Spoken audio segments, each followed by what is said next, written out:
Olá, boa noite. Vocês me ouvem? Me ouvem bem?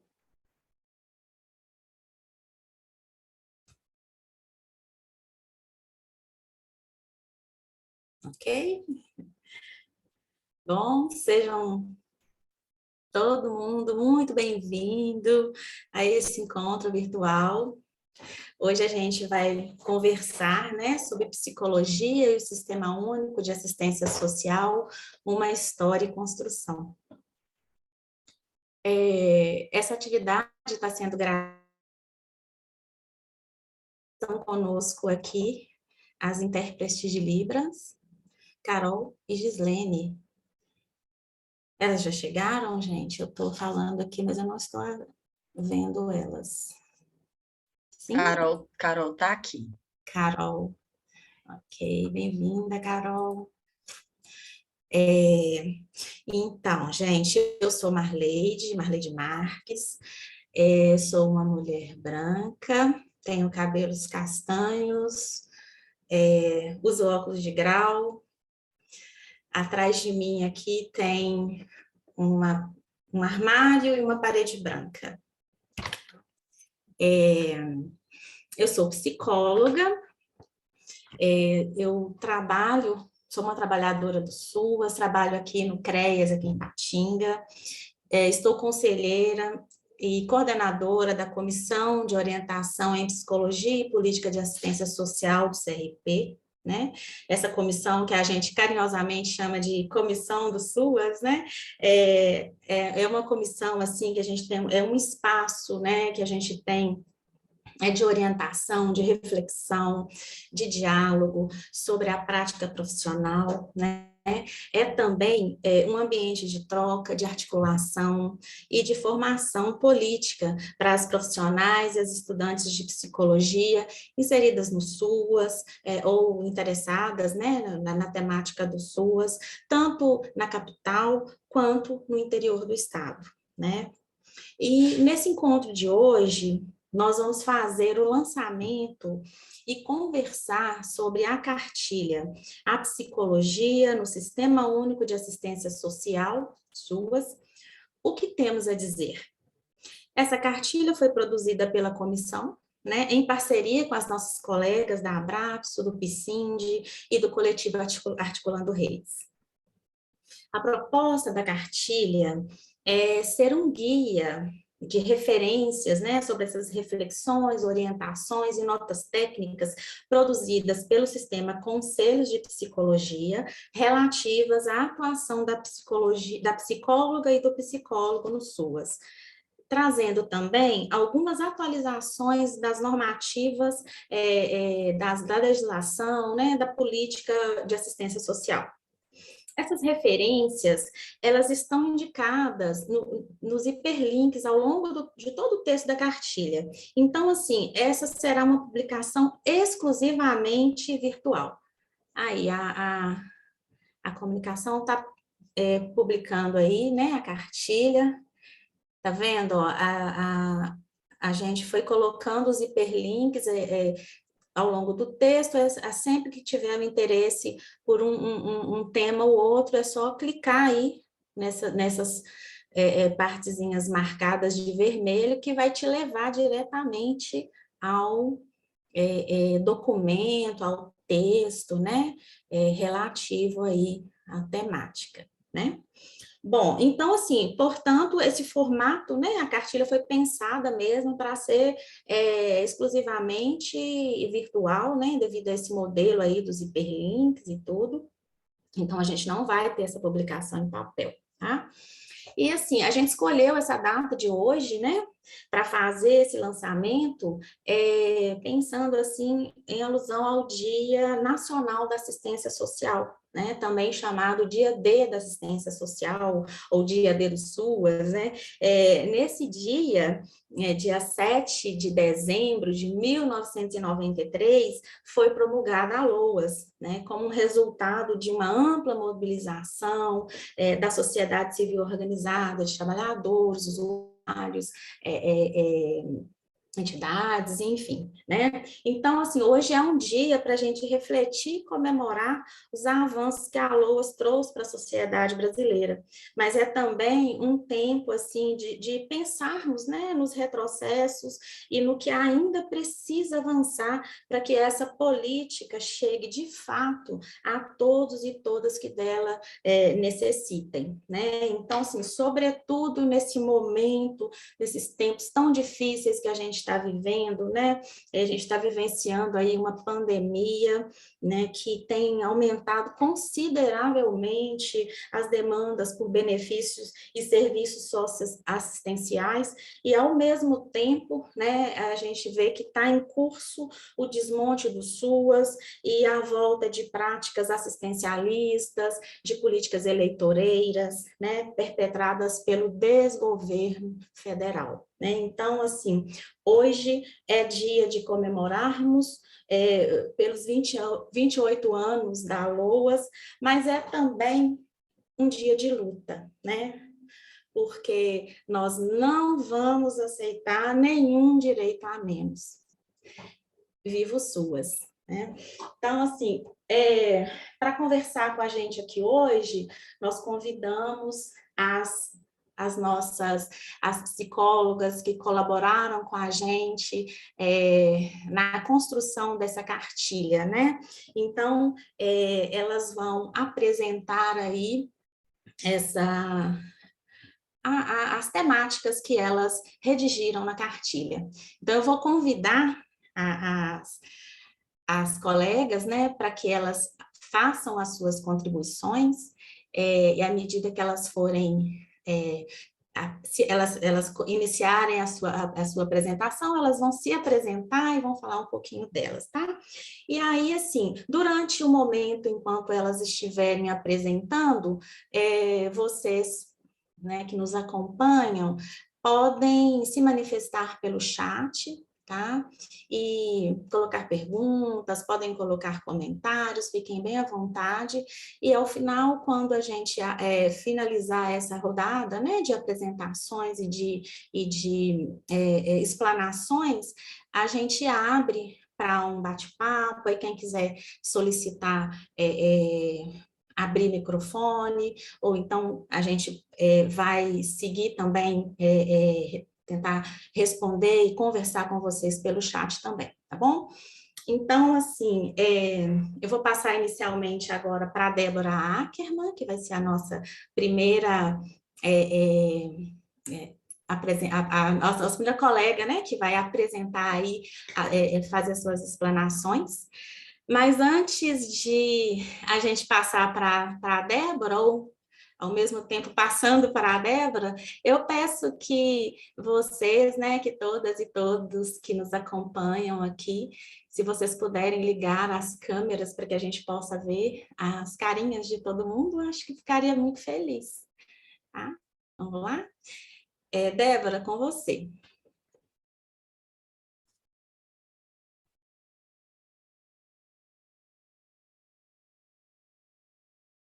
Você tá muda, Débora. Já falei aqui, não dá, né? Boa noite, gente. Boa noite a todas, todos. Obrigada, Marleide. Vocês estão me escutando direitinho? Eu adoraria ver as carinhas das colegas psicólogas do SUS, ia ser muito bom, né? Abrir a câmera, vamos tentar fazer um encontro mesmo que virtual, mas que a gente possa se ver, olhar, falar, né? E aqui nós estamos num encontro. Então, sejam bem-vindas todas, né? Aí, que bom, o pessoal está abrindo a câmera. Bom, eu sou Débora Ackerman, eu sou branca, tenho pouco de idade já, uso um óculos de grau vermelho, meu cabelo é castanho claro, encaracolado. Estou na minha casa, atrás de mim tem uma janela com algumas plantas, um maracujá que nasceu sozinho aí, que está crescendo e tomando conta aí. Sou psicóloga, eu me nomeio como psicóloga do SUAS, trabalhei aí 24 anos aí na Prefeitura de Belo Horizonte, fui concursada, fui professora da PUC, na psicologia, atualmente coordeno, junto com a Márcia Mansuro, o curso de pós-graduação em política de assistência social na PUC no IEC. É uma alegria estar aqui, né, Marleide? A gente está muito feliz de estar lançando essa cartilha que a gente produziu, e eu vou aqui ter a tarefa de apresentar brevemente a cartilha, né, como um todo, a introdução que ela traz e falar um pouco dela, né, para que vocês possam ficar curiosas e curiosos e depois ir lá e consultar e ler a cartilha, né? A cartilha, na verdade, ela nasce, não só ela nasce, como ela tem esse, vamos dizer assim, esse contexto, né, de nascedouro da demanda dela, lá em 2011, né, quando o CRP institui a comissão, que a Marleide falou, né, e também promulgada, né, a resolução do Conselho Nacional de Assistência Social, a famosa resolução 17, que determina que a psicóloga, né, que a psicologia é uma das profissões obrigatórias no SUS, né? Então, a gente observou lá na comissão do SUS, né, no CRP, que essa resolução, que abriu um campo de trabalho muito grande para as psicólogas, para os psicólogos, ela também trouxe dilemas, questões, né, de como é que a psicologia se inseriria no SUS. Então, a comissão ela teve um papel muito importante de fazer a orientação para essas psicólogas aí sobre a relação da psicologia no SUS. De forma geral, a gente que está na comissão, né, desde esse período, a gente começou a observar que as questões que as psicólogas que chegavam no SUA traziam para o sistema conselhos, elas eram bastante parecidas, né? Então, a gente achou importante sistematizar essas questões, né? E deixá-las assim, disponíveis para a categoria, para as universidades, para que, quando as psicólogas chegassem na comissão, a gente já pudesse avançar para além daqueles pontos que sempre retornavam, né? A gente organizou em 3 grandes grupos de questões, que são as questões que normalmente chegavam na comissão. Um primeiro grupo de questão tem a ver com o fazer da psicologia no SUS. Que fazer que é esse? Né? Como que a psicologia pode contribuir com essa política? Tem uma discussão aí também de quais são as metodologias, né? Em geral, fazer esse estranhamento da chegada da psicologia no SUS.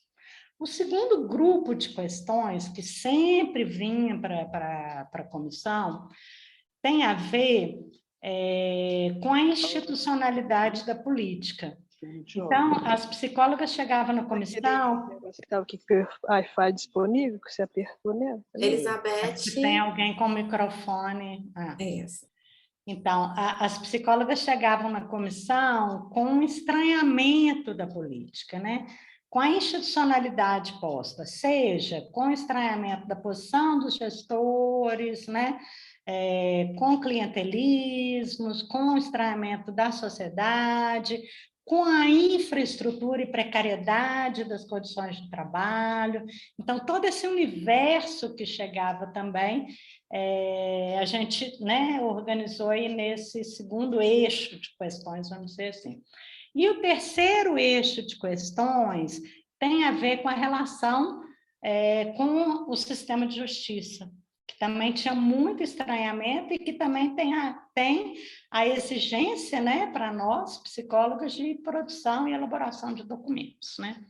Então, a gente achou importante organizar as respostas que já foram construídas, porque a gente se sentia repetitivos, né? Assim, que o sistema conselho como um todo, o sistema conselho envolve o Conselho Regional de Psicologia e o Conselho Federal. Os Conselhos Regionais de Psicologia e o Conselho Federal.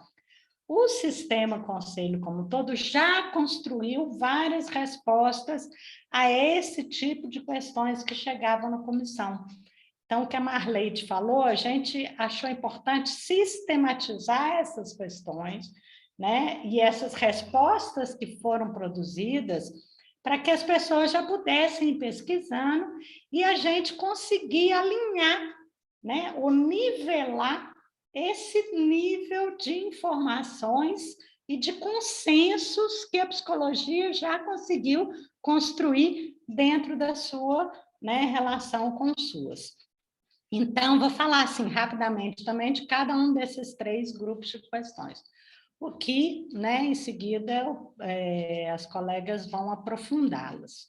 O primeiro grupo de questões, que a gente chamou aí de o fazer da psicologia no SUAS, tem 2 grandes temáticas aí, 2, 3, 4, 5, né, temáticas que a gente apontou. A primeira, digamos, tem a ver com aquela velha questão nossa da psicologia, que é, né, o fato da gente não fazer psicoterapia no SUAS. Então, aquele estranhamento, né, que a psicóloga desavisada, né, chega na política achando que vai atender. E aí, com a vedação, né, da psicoterapia, parece que há né, como se houvesse uma crise de identidade, então o que eu vou fazer se não é a psicoterapia? Nesse sentido, a gente aponta que isso já há um avanço muito grande, né? A gente já conseguiu entender que o SUAS acolhe o sofrimento, que o SUAS, né, recebe, escuta, né, o que a Bader Savvaia chama de sofrimento ético-político, mas que, né, as respostas elas têm outras estratégias.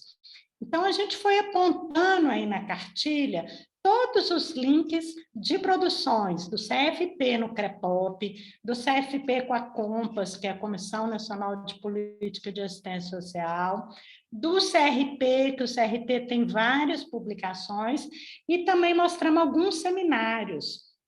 Eu queria destacar e chamar a atenção de vocês de um seminário que a gente entendeu que foi um divisor de água nesse sentido, né? Que foi um seminário que veio a professora Bader Savvaia, Graça Ruas, que a comissão organizou, e é como se ali a gente tivesse, né, de fato, dado um salto, e essa questão ela ficou, de certa forma, assim, resolvida, né? Assim, qual é o nosso lugar e como que a gente vai escutar esse sofrimento e como que a gente pode acolhê-lo, né? Então, tá lá todos os links para as pessoas pesquisarem e ver. Então, há um consenso geral, né, sobre o que é fazer uma escuta que não é também psicoterápica, um atendimento, né, um acompanhamento psicossocial.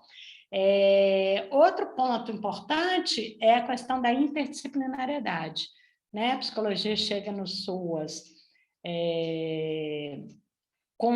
onde vai ser realizado atividades que são as mesmas atividades das outras colegas, assistentes sociais, né, pedagogas, enfim, e há também um estranhamento, porque a nossa formação, muitas vezes, ela é muito positivista, né, do trabalho isolado, né, e o SUAS, com toda a complexidade que ele tem, com a incompletude das disciplinas, ele necessita desse trabalho interdisciplinar.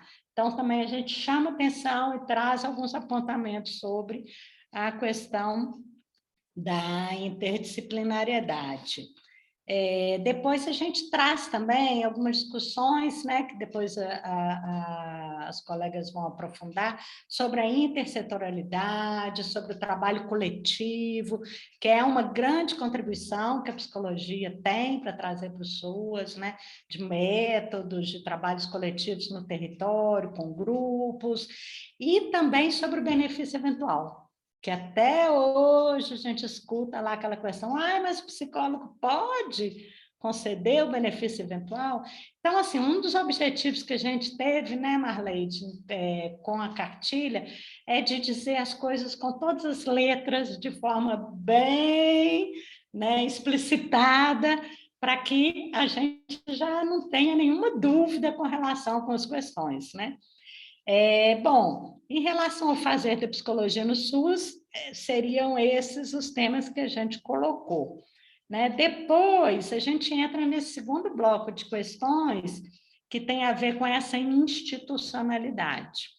Então, dentro desse tema, dessa institucionalidade, a gente vai ver, e as psicólogas vêm na comissão trazendo muita dessa angústia do dia a dia, né? Trazendo as dificuldades no trabalho, como na comissão é estadual, né? Tem vários municípios, muitas vezes as gestões, né? Não entendendo o SUAS, com demandas que não são do SUAS, né?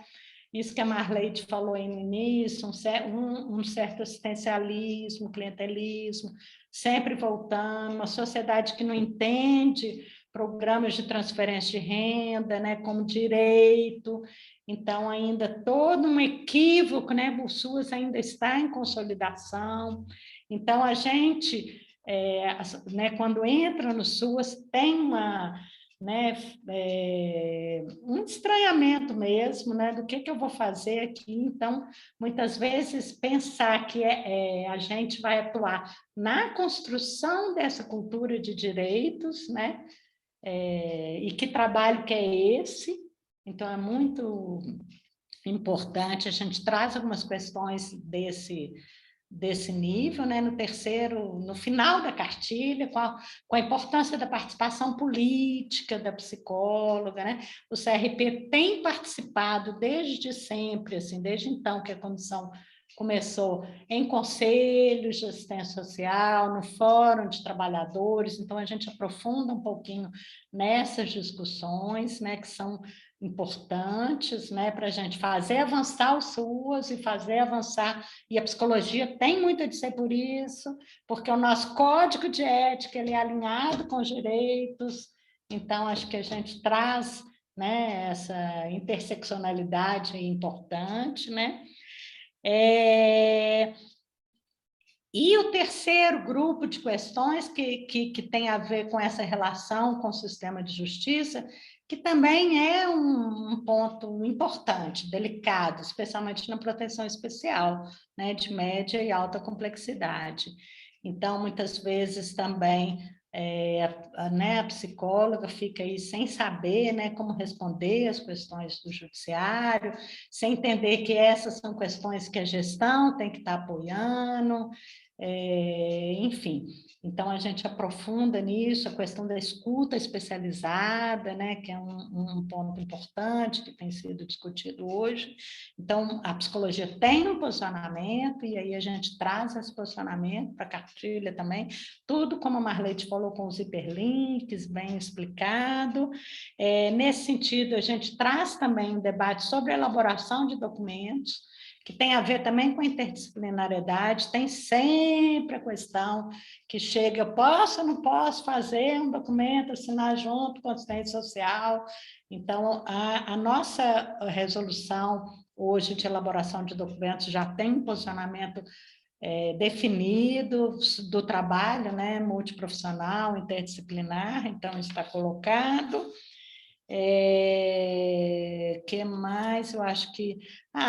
então, só para concluir aqui, quero dizer que, assim, né, que a psicologia que o SUAS requer é uma psicologia que precisa romper, né, com esses modelos patologizantes, culpabilizadores, de forma a compreender os fenômenos sociais de vulnerabilidades e riscos como contextos sociais, como fenômenos sociais, e não como culpa dos indivíduos, as pessoas não são responsáveis. Então, a gente traz esse alinhamento, esse entendimento, essa concepção ao longo da cartilha. Um outro aspecto importante que tem aí também é a campanha contra o preconceito, que foi lançada pelo CFP, agora com a pandemia já fiz confusão, há 2, 3 anos atrás. E então a gente traz os links para a campanha, para quem quiser reproduzir elas aí nos municípios, traz uma cartilha que foi feita junto com a SEDESE, né, e o CRP de Minas. Então tem muito material, acho que tá bem bacana, foi uma alegria muito grande ter participado dela, espero que vocês gostem. Eu vou chamar agora a Laila para aprofundar, né, nos itens aí que foram colocados, né, sobre interdisciplinariedade e benefício eventual. Boa noite a todos presentes, né? Obrigada, Débora, aí, por estar passando a palavra aqui para mim, é uma grande honra, né? Principalmente como referência aí no âmbito da assistência social. Para quem não me conhece, né? Laila Souza, sou psicóloga também.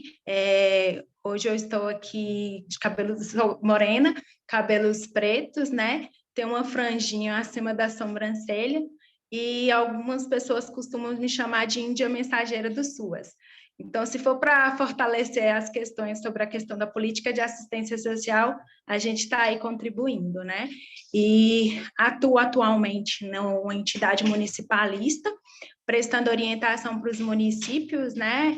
E que compõe aí esse corpo técnico, tanto no âmbito da gestão, quanto também por parte dos profissionais que compõem a política de assistência social, sendo psicólogos, né, profissionais também do serviço social, pedagogos, orientadores sociais, toda uma rede aí, né, de profissionais. Então a gente faz esses segmentos de orientação para poder fortalecer mesmo sobre a questão das diretrizes, né, no âmbito da assistência social, lembrando desse viés para não fugir para o âmbito da questão da própria assistencialismo.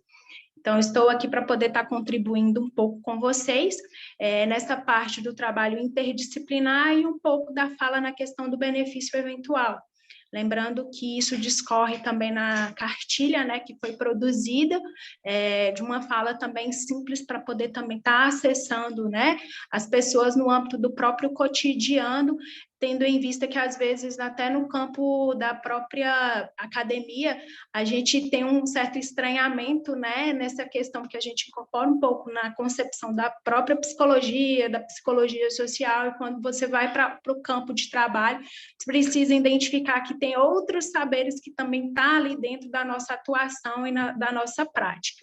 Em relação, né, à questão da interdisciplinaridade, lembrando que nesse contexto, no âmbito do Sistema Único de Assistência Social, a gente não vai trabalhar de forma isolada, né, ou na questão da clínica ou individualizada. Então, é um trabalho multidisciplinar que compõe aí, de acordo com as resoluções, né, principalmente a 17 aí, que traz essa concepção dos profissionais que compõem, né, o quadro aí no âmbito da assistência social, em todos os níveis de proteção, e o psicólogo, ele precisa estar inserido, ele está inserido nesse campo e precisa também dialogar com esses outros profissionais no intuito de estar garantindo esse contexto da própria proteção social, né, vinculado ao acompanhamento junto às famílias e usuários que são atendidos pela política de assistência social.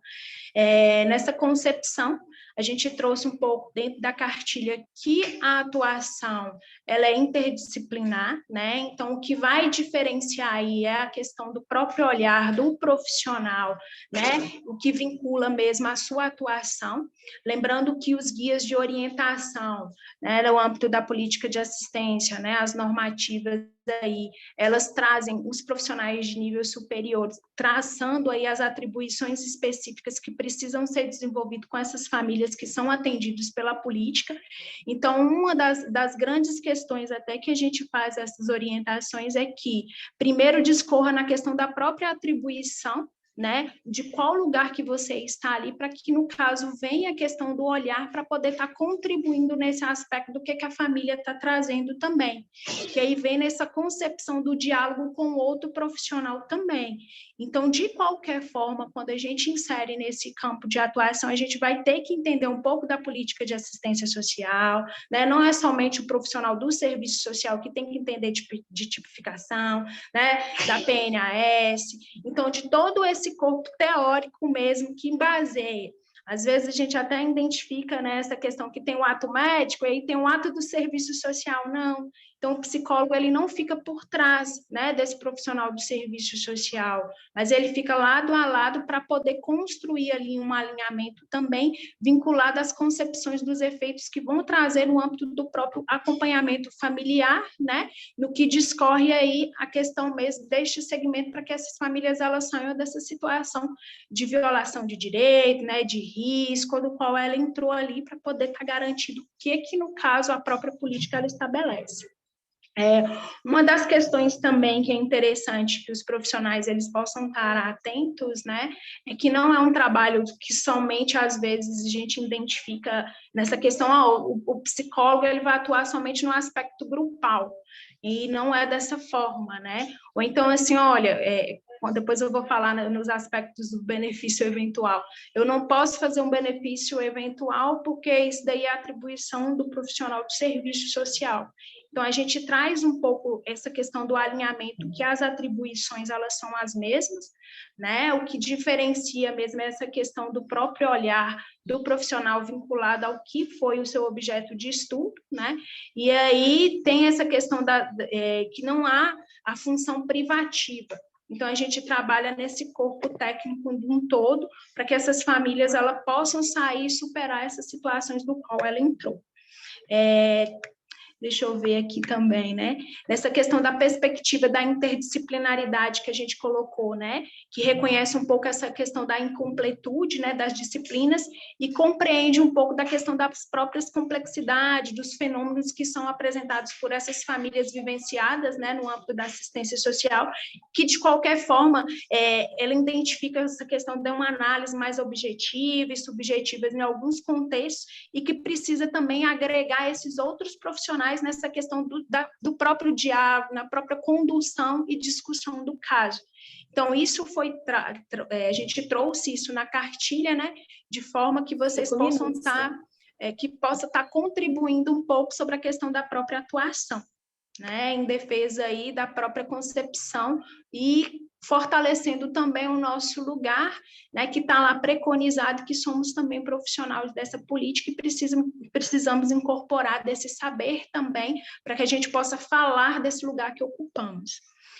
Logo em seguida, a gente vem falando um pouco sobre a questão dos benefícios eventuais, que é uma das questões aí, que é uns grandes gargalos, que como a Débora pontuou, né, às vezes os próprios profissionais, quando saem da academia, tem um certo estranhamento, aí até nessa concepção de lei, de benefício eventual, o que é benefício eventual, se isso é uma responsabilidade que é do profissional do serviço social, ou do pedagogo, de quem é, e aí vem trazendo essa questão do estranhamento, mas não, o benefício eventual, o psicólogo, ele pode fazer a concessão, né, desses benefícios eventuais, tendo em vista que é uma oferta temporária aí para prevenir essas situações enfrentadas pelos usuários, vincula também as partes, né, nessa questão da segurança alimentar também, mediante ao que o usuário está vivenciando.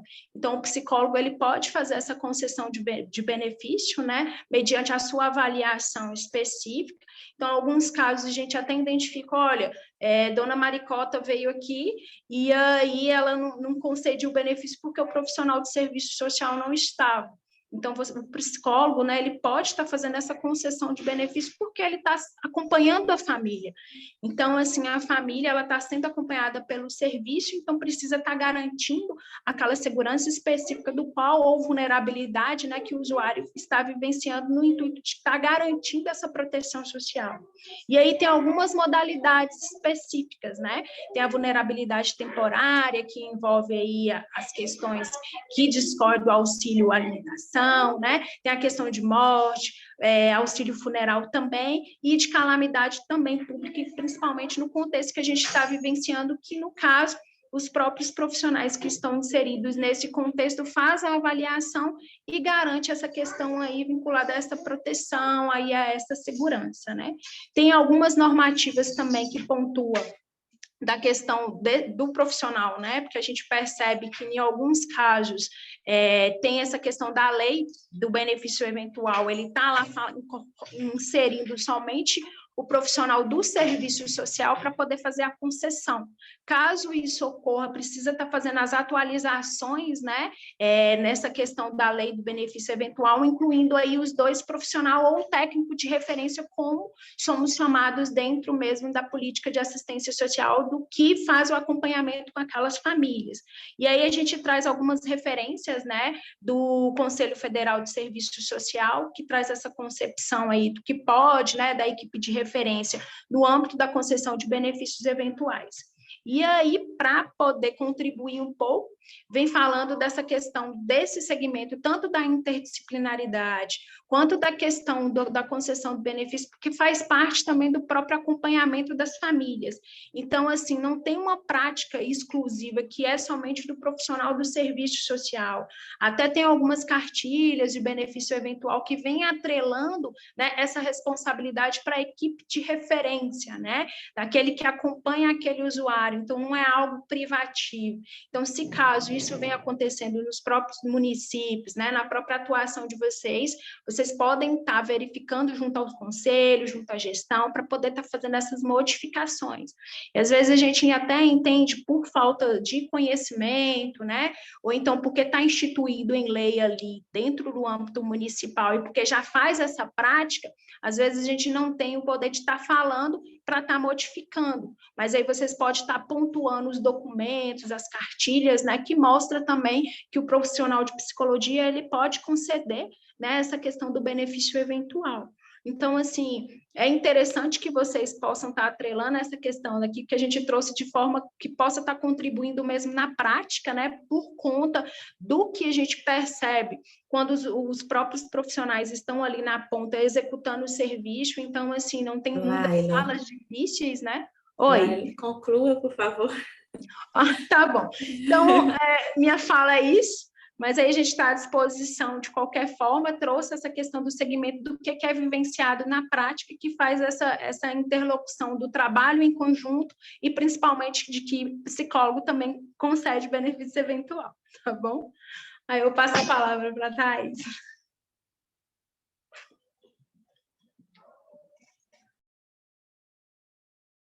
Boa noite, gente. Eu sou Manuela, sou branca, cabelo castanho claro, na altura aqui dos ombros. Estou aqui com fundo, uma parede bege, né? E um armário e uma porta de madeira. Sou psicóloga, é um prazer estar aqui. E vou passar para minha colega Thaís para complementar aí nossa apresentação. Oi, gente, eu sou Thaís, eu sou branca, eu tenho cabelo curto, cacheado. Atrás de mim, assim, tem uma parede mais distante com um mural de fotos à esquerda e à direita a minha janela com uma cortina branca também.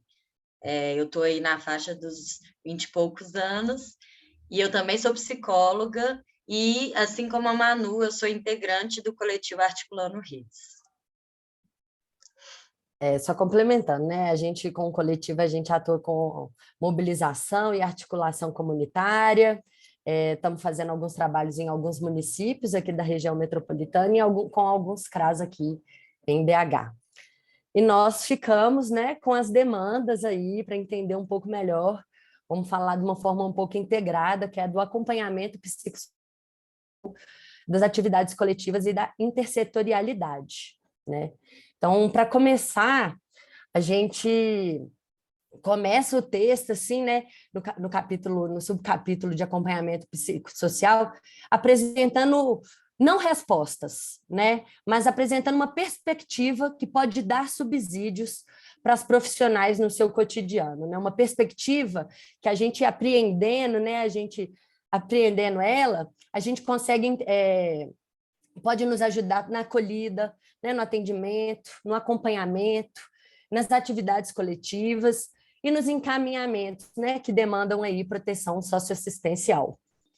Essa perspectiva ela vem de grande contribuição de uma professora ainda viva, né, a professora Bader Savaia, contribuições também da psicóloga Silvia Lani, elas, inclusive a Bader Savaia, quando a Débora fala, né, tem um marco na cartilha, vocês conseguem acessar, vale a pena, reforço o convite de acessar a palestra com a professora Bader, com a Maria Gonçalves, enfim, várias psicólogas que têm apresentado aí essas grandes contribuições, né, contribuições teóricas, mas não só teóricas, né, práticas também, né, concepções que entendem o mundo, o sujeito como um lugar de mudança, né, uma mudança subjetiva, mas uma mudança social, e isso tudo num processo junto, né, não dicotômico, né, então uma psicologia que rompe dicotomias e que nos convoca a transformar o mundo, né, acredita que a gente pode mudar a sociedade para ampliar não só a nossa, né, mas como a autonomia de todas as populações com quem a gente trabalha aí no dia a dia, né? E aí, falando de autonomia, né, a gente não pode deixar de pensar em participação, né? Quando a gente quer ali fortalecer essa autonomia, nós queremos fortalecer a participação, mas não uma participação qualquer, né? Uma participação de estar ali só por estar, de só estar ali, né, no fazer de alguma coisa e tudo, né? Nós queremos uma participação crítica, né? Uma participação que se dê no cotidiano, né? E isso, no fundo, é o exercer a cidadania, né? Tanto exercer ali um direito, ou então lutar por um direito que está sendo negado, né? Então, acho que essa perspectiva ela nos convoca a criar espaços participativos. Não importa nos tipos de encontro que nós estamos tendo, né? Eles individuais ou nas atividades coletivas e tudo, mas o texto, na verdade, eu acho que ele é uma tentativa de nos convocar a fazer denúncias e anúncios, né? Denunciar todas as violências, as vulnerabilidades, as relações de dominação e de opressão que estão aí, né? Mas como também anunciar outras formas de conviver, outras formas de nos relacionar, tomar decisões, né? De ampliar nossos vínculos, enfim, pensar em compartilhar os nossos objetivos que a gente quer, não só para os SUAS, né? Mas para o mundo também. Thaís, não sei se você quer me ajudar e tudo, mas eu acho que assim, acho que é importante também, e que é uma esfera já trazendo um pouco para a questão das atividades coletivas, né? A importância do território nessa discussão, né? Se a gente quer sujeitos críticos, autônomos, o que significa essa autonomia, né? Paulo Freire tem grandes contribuições também, né? Ele vai falar que a autonomia é um processo de reflexação, né? Nós temos que ter a reflexão, nós temos que refletir, nós temos que produzir ali aquele conhecimento, produzir um conhecimento comum, né? Mas, ao mesmo tempo, nós temos que mudar, agir no mundo, transformar o mundo, né? Então, eu acho que o SUAS, o lugar das atividades coletivas está muito nessa convocação, né? Nesse acreditar que essa mudança pode acontecer. Enfim, então é um convite, né, para a gente pensar assim, criar espaços de fala, né, criar condições para a nossa população se expressar, né, sair das posições de espectadores e, de novo, né, seja no nosso atendimento ali, né, individual, ao receber, ou nas atividades coletivas com os grupos, né, queremos as pessoas agindo, né, não meramente espectadores, porque a realidade ela é complexa. E aí eu acho que assim, né, não é fácil, né? Todo mundo aí que eu acho que já trabalhou com a questão com grupos, já tentou ir grupos, sabe do tanto que é desafiador, né? Porque um grupo não é só um grupo, né? O grupo ele é ali, enfim, nós temos que levar em consideração também o processo grupal, que é outra enorme contribuição aí da psicologia. Passo a bola, Thaís. Só complementando, então, a Manu, e entrando inclusive nisso, né, nas questões das práticas coletivas e da intersetorialidade, essa é uma das grandes contribuições que a psicologia traz para o SUAS, né? A importância do trabalho coletivo com grupos, que inclusive está, né? Isso inclui entender o processo grupal, porque um grupo, né, não é somente um tanto de pessoas reunidas, né? É preciso encontrar aquilo que é um objetivo comum, é preciso compartilhar experiências, ouvir as pessoas, respeitar os posicionamentos, trabalhar esse processo mesmo de concepção de grupo. E, inclusive, a participação também, né, não é apenas um tanto de pessoas reunidas, é reivindicar, ela está no cotidiano, né, ela não se faz apenas ali nos espaços institucionalizados, como as conferências. A participação ela tem que acontecer no dia a dia, né, ela tem que ter... Inclusive, as práticas coletivas é um espaço de participação social, para trabalhar a cidadania, para compartilhar experiências, para ouvir estratégias, né, elaborar reflexões, ações, para que a gente consiga alcançar isso que a Manu trouxe, que é a transformação, né? A transformação social, ela está ligada a essa também, aquilo, né, que a gente busca com as intervenções psicossociais. Então, não tem essa dicotomia entre aquilo que é o social e aquilo que é subjetivo, né? Eles estão ali o tempo inteiro conversando. E eu acho que é bacana a gente pensar também que essa questão do trabalho coletivo é também uma escolha, né? É uma escolha a gente ir contra essa lógica individualizante e contra essa lógica que é também competitiva, né? Que coloca a gente não enquanto aquilo que temos em comum, mas aquilo que temos em diferente, inclusive para competir entre nós, né? Então, é meio que quebrar esse entendimento e entender que é a partir do coletivo que a gente potencializa, né? E compartilha experiências, estratégias e até os enfrentamentos também. E no SUAS, esse tipo de trabalho ele é muito viabilizado pelo trabalho social com as famílias, né? Por meio das reuniões, assembleias e oficinas também, tornando uma possibilidade ali de trocas, de compartilhar experiências, vivências. E isso, né, quando a Manu traz a questão do território, o território ali é talvez a porta de entrada do que se tem ali de comum, né? Mas é possível encontrar outros objetivos comuns, inclusive a transformação social. Eu acredito que para nós psicólogos, né, deveria ser o objetivo primordial se a gente entende que as coisas do jeito que estão, e ainda mais agora, não estão boas, né? Só acrescentar, Thaís, que acho que assim, né? Igual a gente falou a questão da equipe, né?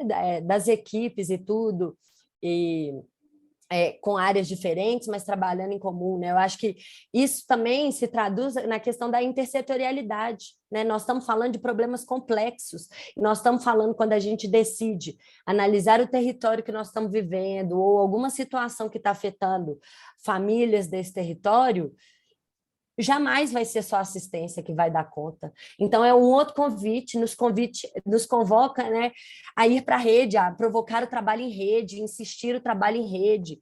E, de novo, né, um outro desafio, porque vai indo contra as lógicas, né? Então, acho que nós estamos num momento em que nós temos ali apontado um caminho, né? Nós temos que descobrir a tentativa e erro para ir descobrindo formas, né? Porque a ideia é romper a lógica mesmo, né? É trabalhar junto, é trabalhar com equipes diferentes, né? De áreas diferentes, juntando políticas, porque a vida não é separada, né? As violências não estão ali separadas, elas se dão ali na vida, no cotidiano, na vida, e é por isso que esse olhar aí para essa realidade vivida é essencial, né? E que uma grande dica é esse trabalho do território, que é onde as pessoas vivem, né? Onde essas relações sociais, né, são sentidas, né? E, enfim, não sei como é que é. E eu acho que isso também é importante pensar que é tratar né, o público da assistência, ele tem dimensões, né? As vulnerabilidades, elas estão além das apenas aquelas socioassistenciais, né? Elas dizem também de outras políticas sociais que precisam se articular. E também entender que não é um problema do indivíduo, né? O problema está muito mais aí para a sociedade, nessa busca de uma sociedade cada vez mais menos violenta e que é mais igualitária e justa. Então, o trabalho coletivo ele também é para essa lógica, assim, de que não vamos individualizar os problemas, né? E com isso entender que as equipes são também esse espaço, é também um grupo, né? A rede é também um grupo. Então, trabalhar esse grupo e entender que esse trabalho coletivo também que se dá na rede, ele é aquele que pode garantir maior proteção para as pessoas, né, e para as comunidades e para as famílias. Ai, eu não sei como é que nós estamos de tempo, mas se der tempo, tem uns minutinhos. Eu acho que é só importante assim a gente pensar, né? Quando nós estamos falando de autonomia, de participação, e de que isso tem que fazer parte do cotidiano, tem que fazer sentido, né? Uma pergunta aí que eu deixo para vocês profissionais, né? O qual sentido nossas conferências, né, que são espaços aí de participação, de controle social, tem para os usuários? Né? Será que a gente consegue, ao longo de 1 ano, 2 anos, né, pensar atividades que construam sentido para essa ação? Né? Enfim, porque não adianta, né, a gente pensar assim, um evento só pelo evento, né, conferência pela conferência. De que forma a gente pode, no nosso cotidiano, ir introduzindo e construindo sentido para essas ações, sejam datas comemorativas, seja uma conferência, enfim, era um pouco disso. Só uma coisinha e eu já passo para a Ana, que isso também me provocou, né, no sentido de entender esses outros espaços coletivos, como, por exemplo, a própria comissão do SUAS, assim. Aprendi horrores e venho aprendendo sempre, cada vez mais, inclusive na construção dessa cartilha. E eu espero que, inclusive, a cartilha diz isso, né, uma história em construção. E é um prazer estar aqui construindo essa história. E é um prazer ter essas várias referências, né? E eu espero que essa cartilha traga aquilo que a Manu até iniciou falando, né? Mais perguntas do que respostas. E a partir dessas perguntas a gente vai construindo junto e aprendendo junto também. Aí eu passo minha fala para a Ana Paula. Obrigada. Boa noite a todos. Eu me chamo Ana Paula. Eu vou fazer uma autodescrição. Eu sou parda, cabelos cacheados. Ao meu fundo tem 2 portas marrom. E eu vou falar um pouquinho para vocês sobre as demandas do sistema de justiça para o Sistema Único de Assistência Social. Acredito que é um assunto bastante costumeiro, principalmente nos equipamentos socioassistenciais.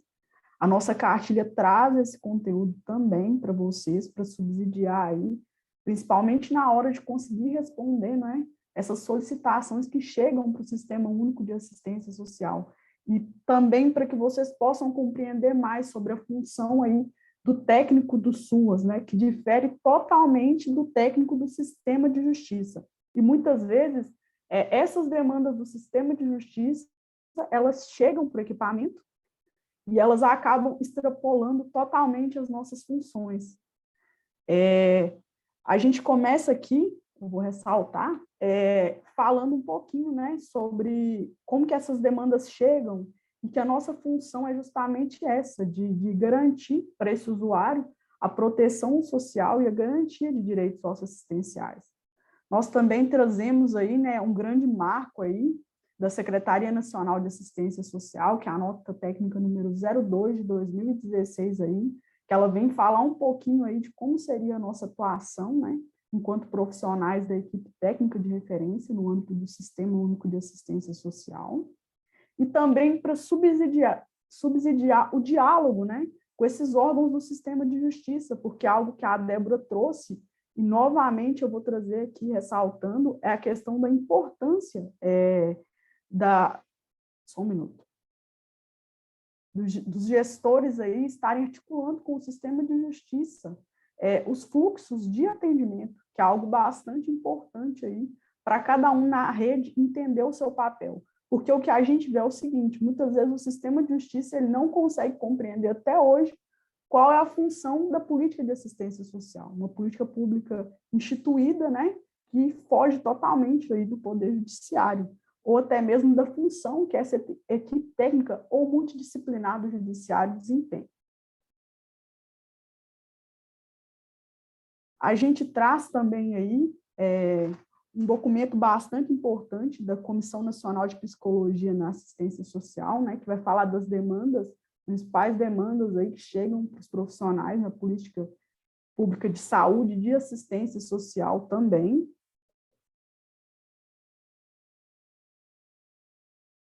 Posteriormente, aí, a gente traz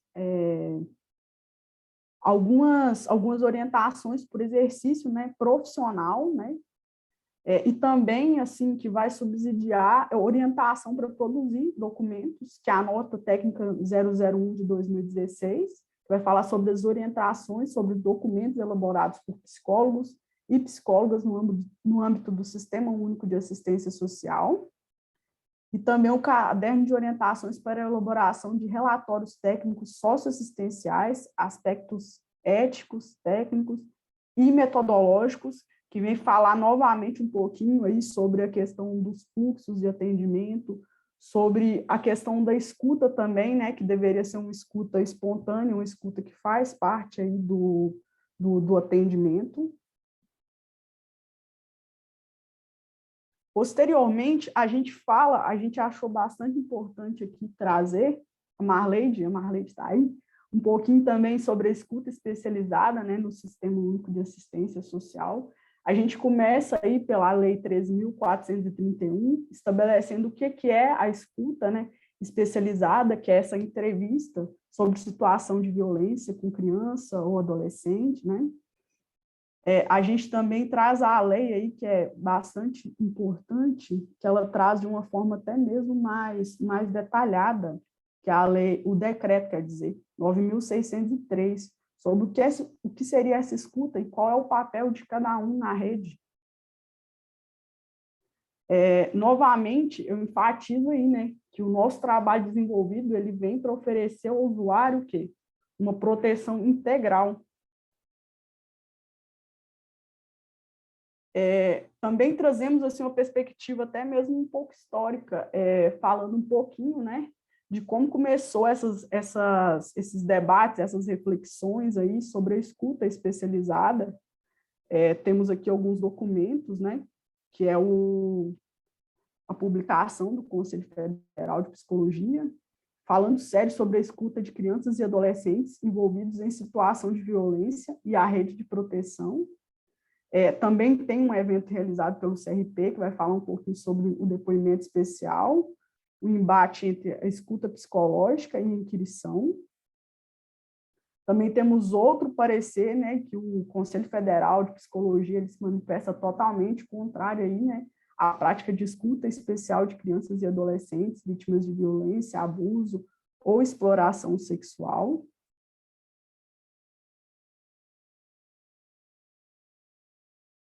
Outra normativa que é bastante importante citar é um documento de 2009 do Conselho Federal de Psicologia, né, que ele é republicado porque as políticas de atendimento à criança e ao adolescente vítima de violência mudaram bastante. Então, a gente traz aí a republicação. A primeira publicação foi em 2009, né, e o documento se chamava Serviço de Proteção Social a Crianças e Adolescentes vítimas de violência, abuso e exploração sexual e suas famílias. Referências para atuação do psicólogo. Ele foi republicado em 2020 como referências técnicas para atuação de psicólogos na rede de proteção às crianças e adolescentes em situação de violência sexual. Temos aí também o documento, né, parâmetro de atuação, que ele traz de uma forma bem detalhada, né, o que é escuta especializada, o que é o depoimento especial, o que é função ou não dentro do SUAS, como vários documentos aí já ressaltaram inúmeras vezes, né? Vem falar um pouquinho aí dessa... Ele nem descreve como uma escuta... Só um minuto. Uma escuta especializada, mas sim uma escuta qualificada, né? Que é o que os profissionais do SUAS aí já vêm desenvolvendo na sua prática de atuação. E eu passo a minha palavra.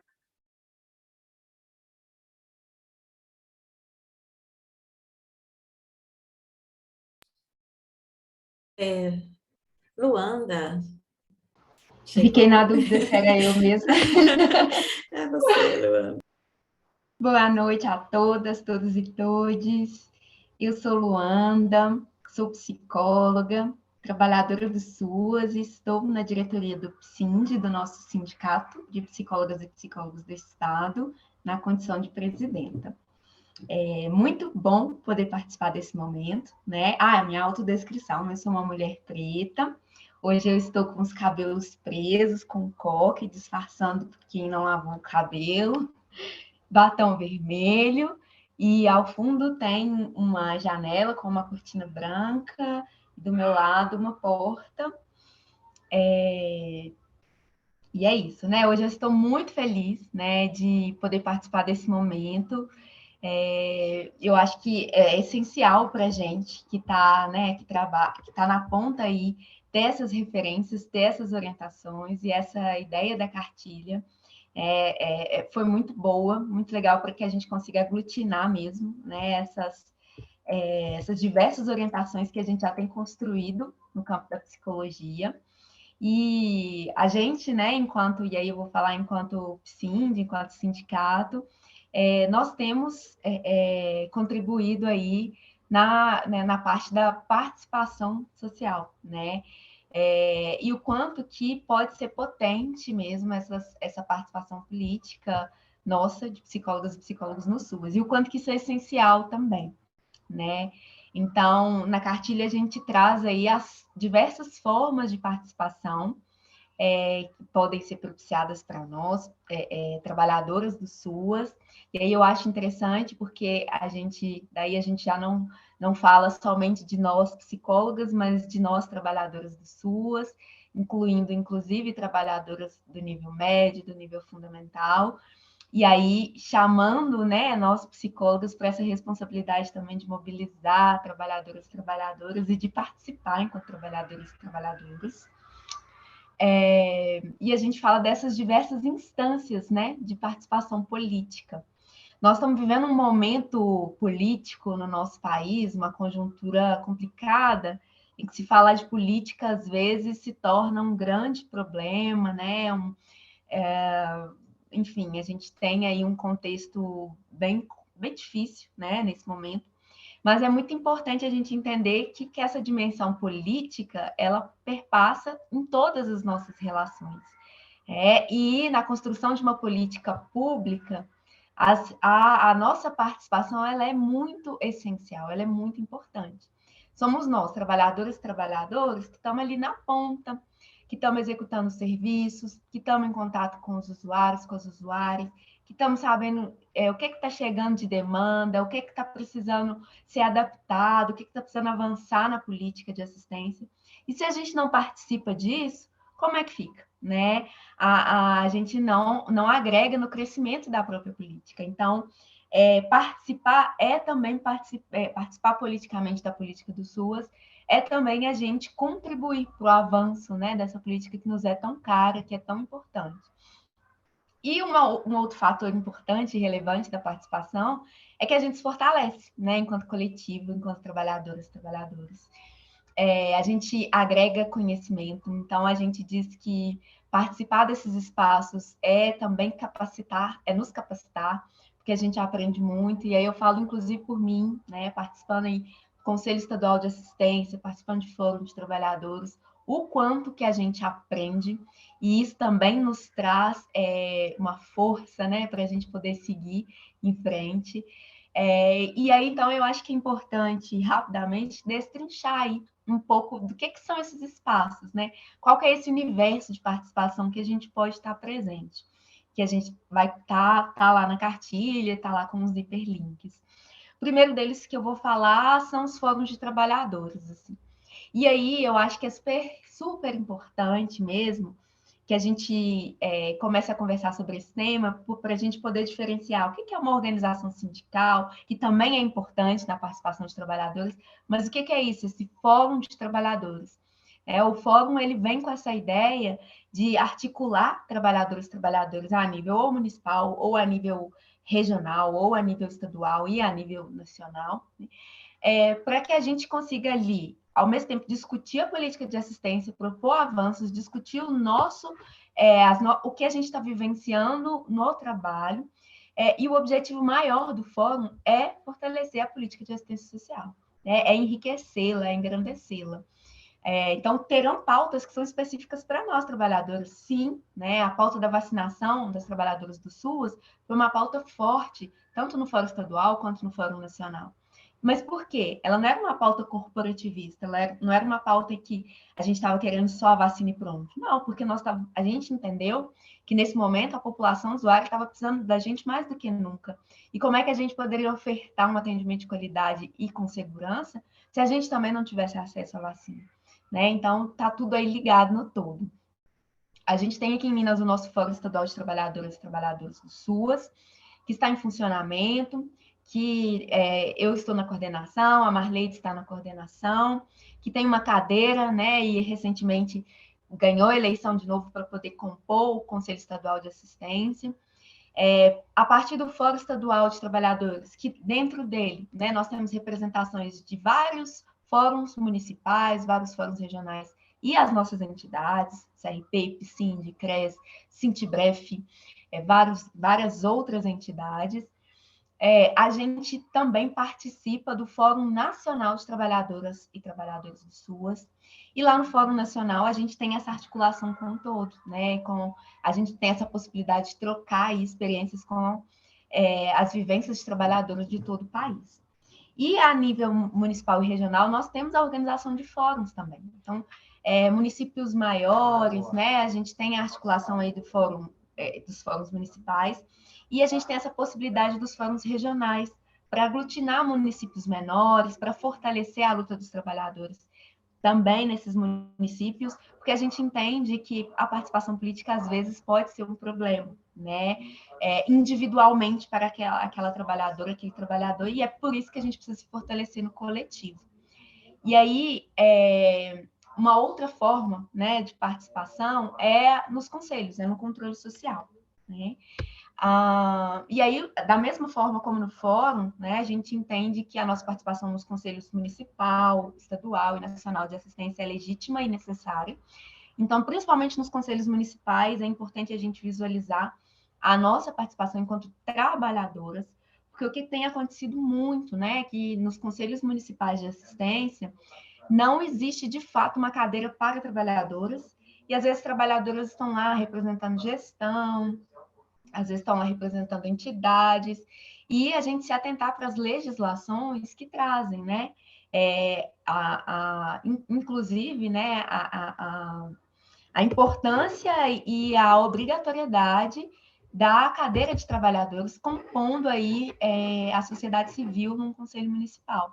Então, nós temos que ter usuários, trabalhadores, entidades, nós temos um acórdão do TCU que orienta, inclusive, né, que na verdade está trazendo, que dentro dessa representação da sociedade civil tem que haver uma proporcionalidade, ou seja, tem que ter o mesmo número de usuários, mesmo número de entidades, mesmo número de trabalhadores. E é importante que a gente, né, tá nos municípios, a gente se atente para isso. Como é que está o nosso conselho municipal? Como é que está a participação de trabalhadoras? Como é que está a participação das usuárias e usuários? Como é que está o nosso papel de mobilização, né, dos usuários, daqueles que a gente atende, dos nossos colegas também para participar? Então, essa seria uma outra instância, né, de participação aí, não diferente do fórum, né, paralela. A gente tem também outras formas, né, participar de fóruns, frentes, né, fóruns interdisciplinares, mesas, núcleos de educação permanente, as mesas de gestão do trabalho, mesas de negociação, todas essas são formas legítimas de participação.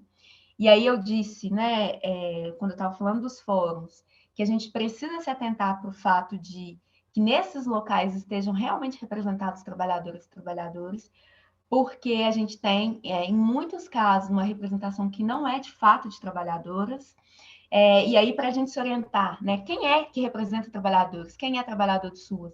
Nós temos aí na cartilha também uma resolução do CNAS que vai dizer disso, quem são trabalhadores e trabalhadoras do SUAS, né, e quem pode representar, quais são essas instâncias de representação. Então, nós temos normativas e orientações para isso.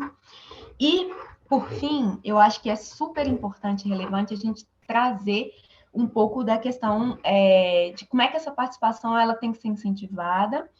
Por vezes, ela é podada, né, existe aparato repressor, mas que a gente não pode se deixar intimidar, porque ela é legítima, né? Então, de dizer disso, né, que em muitos casos, assim, inclusive a participação nos fortalece para vencer certos obstáculos nas relações trabalhistas, né, para propor formas melhores de gestão mesmo do trabalho para nós e para as nossas colegas.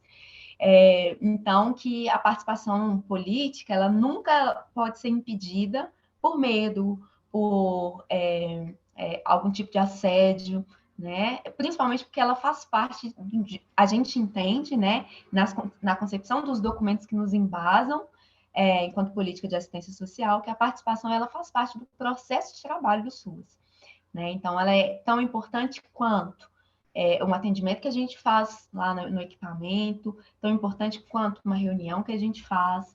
Então, é importante e necessário que a gente discuta a participação, porque ela, sim, vai fortalecer o SUS. Então, assim, acho que bem rapidamente mesmo, né, para trazer isso, assim, para dizer que a gente, né, mais uma vez, ressaltar que a gente também, enquanto trabalhadores, tem esse papel de fortalecer as instâncias representativas de usuários e usuárias também. Então, a gente não pode entrar nessa sozinhos, né? Os nossos fóruns, as nossas organizações estão em constante interlocução com a população usuária, que é essa a protagonista do SUS, e é essa quem a gente deve ouvir, né?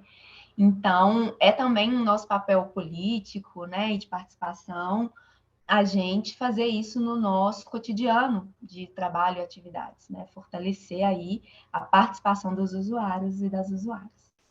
Então, era isso, gente, basicamente.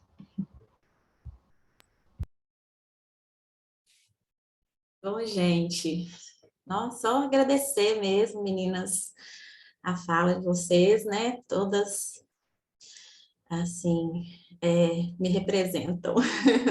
Muito mesmo, muito bom, viu? E estou muito feliz, assim, de a gente estar podendo fazer esse lançamento, né? Dessa cartilha, a última atividade da comissão no ano de 2021, né? A gente está fechando assim com chave de ouro, porque eu acho que essa cartilha ela traz, né, muita coisa, muitos elementos assim, como não sei quem colocou aqui, uma de vocês, né, que a gente espera que traga mais inquietações do que respostas, mais perguntas, né? E ela tá assim, realmente a gente procurou passar por todas essas questões, né, que a categoria traz para a gente, né, no SUAS, né? Então, assim, estou muito feliz mesmo, assim, e parabenizo vocês, assim, falar disso tudo em 10 minutos, né? E eu fiquei fazendo o papel da chata aqui, mas, assim, muito bom, viu, gente? Muito bom mesmo. Então, gente, vamos agora passar, assim, a abrir, né, para a gente conversar, né? Para quem está chegando agora, não sei, todo mundo pegou do início, mas nós estamos aqui nesse encontro virtual aqui, né, falando aí, conversando e lançando aí a nossa cartilha, né, a nossa cartilha aí do fazer da psicologia SUAS, né, essa relação aí entre a psicologia e o SUAS, o que o sistema conselhos, né, tem a dizer, já disse, e ainda procura se debruçar sobre isso, né? Bom, então, vamos fazer assim, eu vou ler aqui, me passaram, tem alguns comentários, algumas perguntas aí no chat já, eu vou ler e depois a gente abre, se alguém quiser falar, abrir o microfone, faça inscrição aí no chat, tá? Que depois a gente vai abrir. Bom, então, vamos lá. A Karine Oliveira da Silva, ela fala, falem sobre os relatórios a serem feitos na concessão de benefícios eventuais. O CFP deveria fazer alguma resolução para regularizar esse relatório socioassistencial. A Maciele Botelho, ela fala, Maciele, Ela fala, ótima colocação, Laila. Essa semana passei por algo parecido com auxiliar administrativo. Disse ao usuário que o assistente social iria atendê-lo, mas quem estava no momento era eu, psicóloga. A orientei a respeito, sobre sermos equipe, e ela passou a falar corretamente. E a Juliane Dias Gonçalves, ela fala que na minha cidade, os usuários só procuram pelo assistente social. Bom, alguém quer comentar, responder aí as questões? Débora? Posso, eu comecei até a responder no chat essa questão. Quem que perguntou? Quem que foi da resolução de elaboração? Foi a Karine. Benefício eventual? A Karine Oliveira, né? Aí eu Isso. falo depois a Laila, se quiser complementar. Ô, Karine, olha só, o benefício eventual, ele é integrado aos serviços, né? Então, ele é concedido, né, dentro dos serviços, pela equipe de referência. E como a gente falou, ele é uma concessão interdisciplinar, né? Então, a equipe de referência que vai fazer a avaliação dessa concessão e vai conceder ou não, de acordo com os critérios definidos aí, né? No caso da psicóloga, da psicologia, a gente já tem uma resolução, que é a resolução do CFP, né, 06 de 2019, que é a resolução de elaboração de documentos. Essa resolução já foi, digamos assim, um avanço à resolução anterior, que não contemplava principalmente o SUAS, né? Porque o SUAS ele é mais recente. Então, essa resolução ela já entende o trabalho interdisciplinar, né? Então, esse relatório ele pode ser escrito conjuntamente pela equipe. Uma coisa importante, né, de pensar é que o benefício eventual, como parte da provisão dos serviços, ele não é mais, né, feito nessa lógica, assim, naquela equação antiga que tinha. Então, morreu, funeral. Nasceu, natalidade, né? A gente tem que entender, como a Laila colocou aí, né, que o benefício eventual ele está muito mais na perspectiva das inseguranças. Então, na medida em que a família tem uma insegurança, ela tem direito a receber um benefício, desde que ele seja uma insegurança, né, eventual, porque não é uma situação que acontece frequentemente. E aí tem que ter mesmo uma análise, essa família está vivendo uma insegurança eventual, e essa análise é feita, então, pela equipe, né?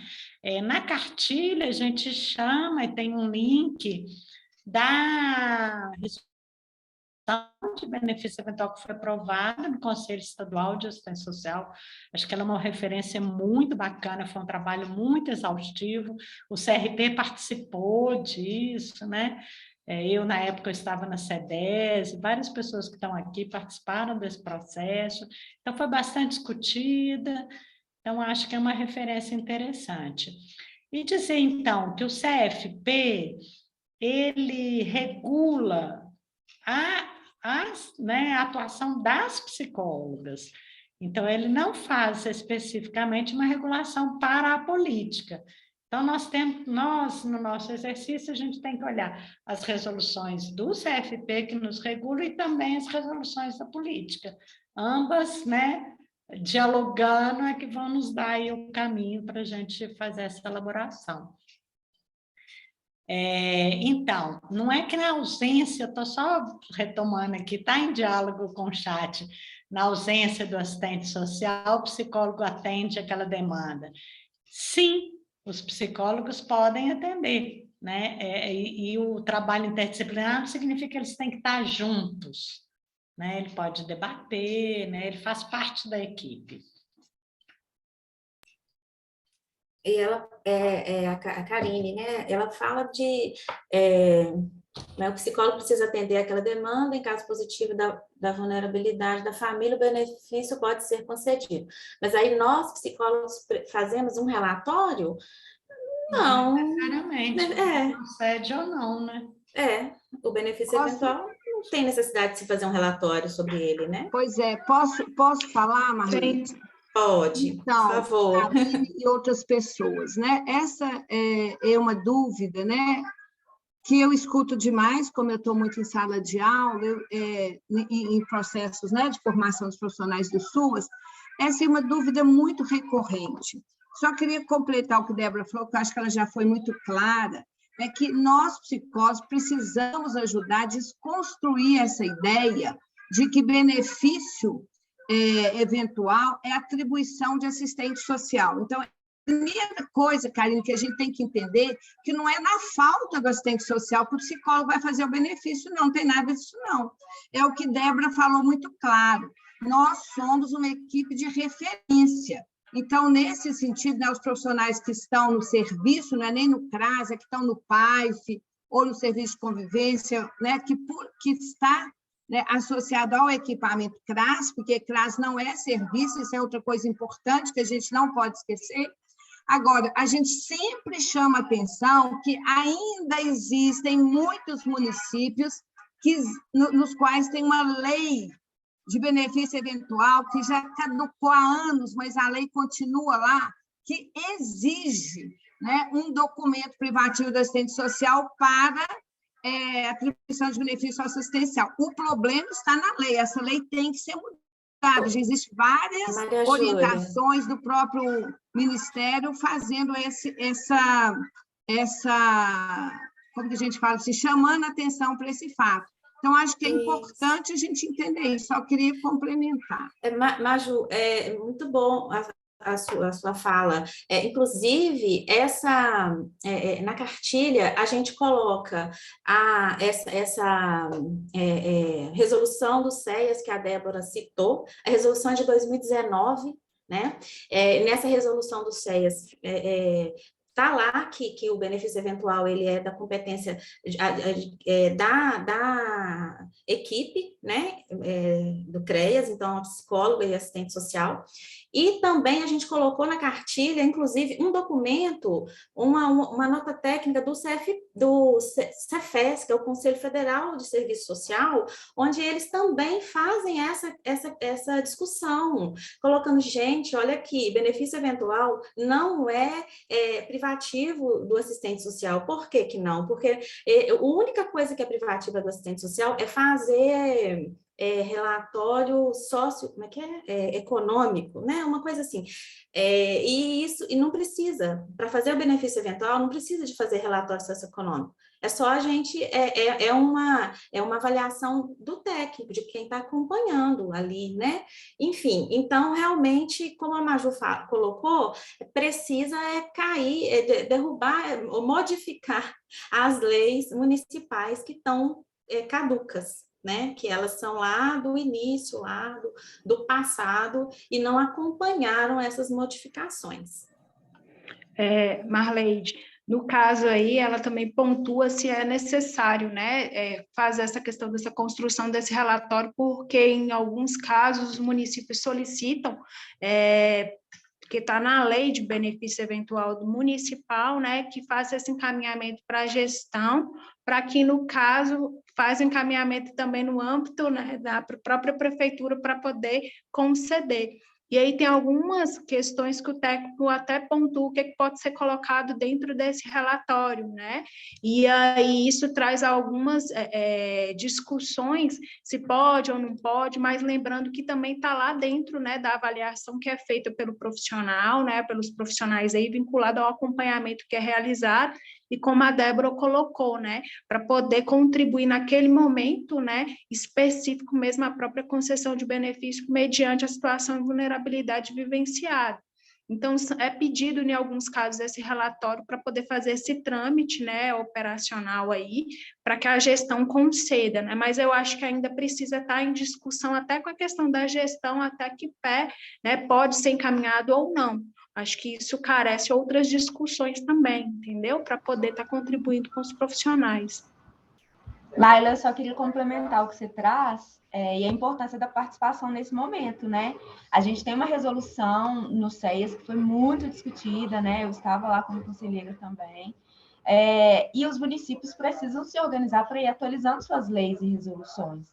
Então, se a gente está presente ali no CMAS, se a gente está presente proporcionando essa discussão, inclusive a gente vai avançar com a política dentro do município, né? Então, super importante que em municípios que têm essa lei retrógrada, que ainda peça atestado, e aí, assim, acho que é uma coisa importante para a gente saber também, né? Muitos lugares pedem um atestado de pobreza, né? Para que a pessoa consiga acessar um benefício eventual, e a gente já entendeu o que é o benefício eventual, né? Como que ele deve ser concedido. Então, para que também o município e os trabalhadores, o serviço não caia nessa cilada, né? Que quando se pede esses relatórios, essas coisas, pode incorrer nesse erro, assim. Então, é super importante levar a pauta para o Conselho Municipal de Assistência, né? E rediscutir essa legislação aí, se ela está ultrapassada. Só complementando aí, Luanda, eu acho que foi legal você lembrar do atestado de pobreza, né? Acho que a Alessandra também comentou aqui daquela questão da segunda via, da identidade, que eles só aceitam do assistente social. Eu acho que isso que é o que a gente está falando, né? A psicologia em construção, né? A gente tem uma história no SUAS muito ainda conservadora, ligada, né, de um trabalho, de um atendimento residual a pobres, né? E daí tinha esse parecer social, esse estudo socioeconômico. Hoje nem o serviço social reconhece isso, né? Que é o que a Marleide falou. Então, a política de assistência social não é para pobres, não tem sindicância mais, né? Então, a integração, protocolo de gestão integrada, serviços e benefícios. Então, qualquer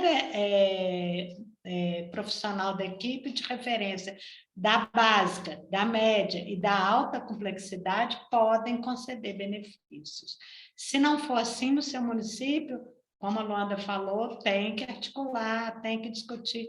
Infelizmente ou felizmente, o nosso trabalho é essa luta diária mesmo de fazer, né, frente a essa herança conservadora, né, preconceituosa, desqualificadora que tem ainda no SUAS. E só complementando, Débora, Karina, e se o seu município exige esse relatório, eu acho que vocês, enquanto primeiro que tem que discutir a lei, que é uma exigência que tem que ser problematizada, mas vocês, enquanto equipe, podem sentar e pensar um roteiro para fazer esse relatório na impossibilidade de excluí-lo imediatamente, entende? Considerando as resoluções que tem tanto nas diversas profissões, e vocês fazem o mais básico que vocês puderem fazer, porque realmente é uma coisa que não tem sentido. Os técnicos do SUAS, eles têm que ter autonomia para tomar essas decisões. Essa não é uma decisão da gestão, é uma decisão da equipe técnica. Então, é uma luta aí, via CMAS, via os próprios fóruns de trabalhador, para superar essa, vamos dizer assim, esse conservadorismo que ainda está lá na lei, né? Mas se não tem outro jeito que tem que fazer, procurem a coisa mais básica que vocês puderem fazer. A equipe acorda isso e vai organizando até conseguir superar essa legislação aí, que ela é, né?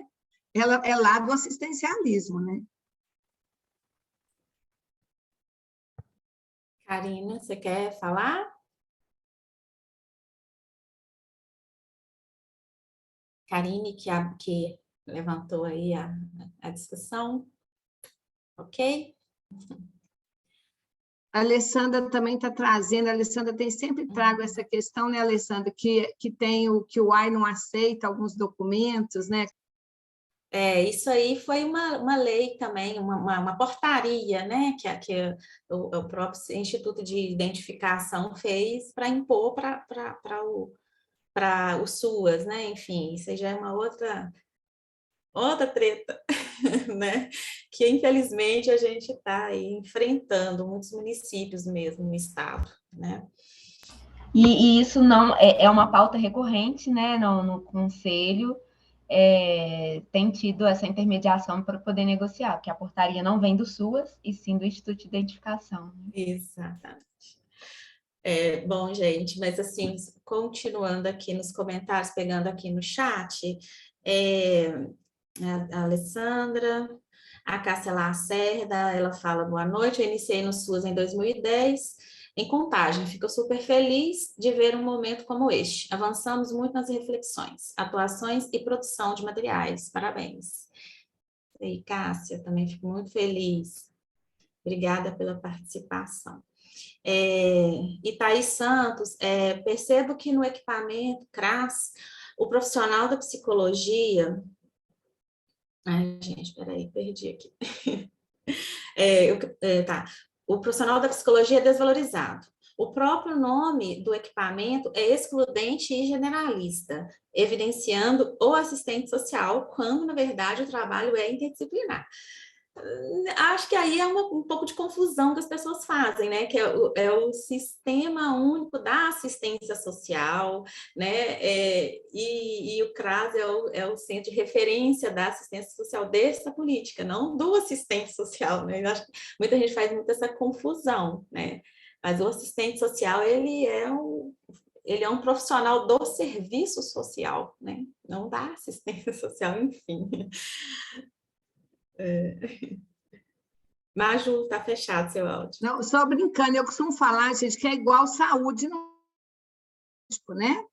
Tem um conjunto de profissionais para assegurar a saúde, é a mesma coisa. Assistência social também não é prerrogativa do profissional de serviço social.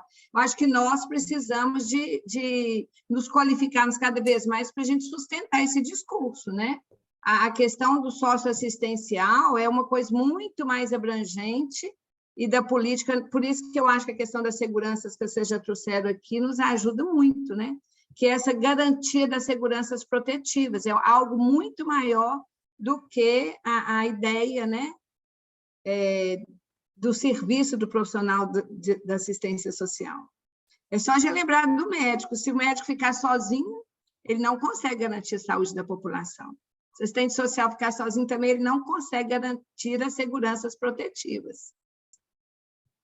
Isso aí.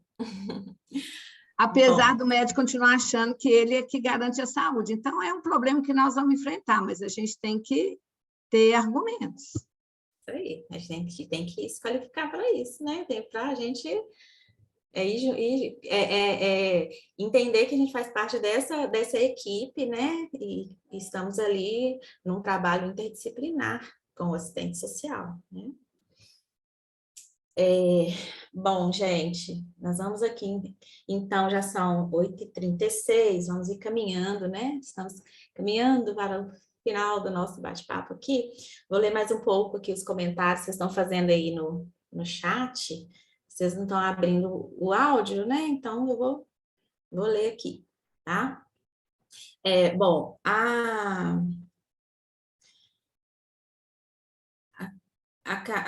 Alessandra Belmonte.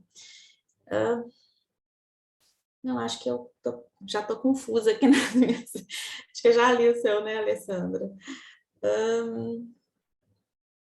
A cartilha vai auxiliar bastante na orientação da categoria, mesmo para quem já está na luta do SUAS há mais tempo. A fala das meninas instiga a leitura e provoca muito para que repensemos as nossas atuações. Isso mesmo, muito bom.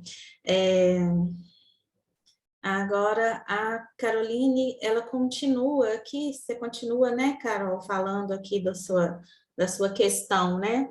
A minha dúvida é sobre o relatório a ser elaborado. Exemplo para enviar para a prefeitura, pagar uma... Não, acho que eu já li esse, né, gente? Não, desculpa, pessoal, eu estou fazendo confusão, porque eu estou pegando aqui no que o pessoal está me passando aqui. Então, eu acho que a gente já finalizou, né? Josiane, você quer falar? O que ela fala é importante aí no chat. Uhum. Mas eu já li essa Não, parte, eu gente. não, Josiane não pode falar aí, não. Ah, tá. Mas é a Karine Josiane pediu para falar, não pediu, Josiane? Sim. Pediu. Tá, mas esse comentário da Karine eu já li, eu me confundi. Li. Tá, Eu acho Josiane. Já leu sim. E a própria Karine, eu entendi que ela mesmo deu uma solução lá, eu até falei isso mesmo. Ah, então beleza. Que que ela vai colocar no relatório é a vulnerabilidade que ela, né, avaliou ali na equipe, é isso mesmo. Bacana. Josiane, pode falar.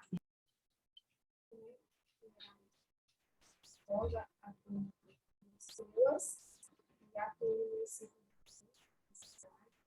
de passos em Minas Gerais, né, a proteção social básica. Ah, ruim de ouvir. Seu áudio está baixo?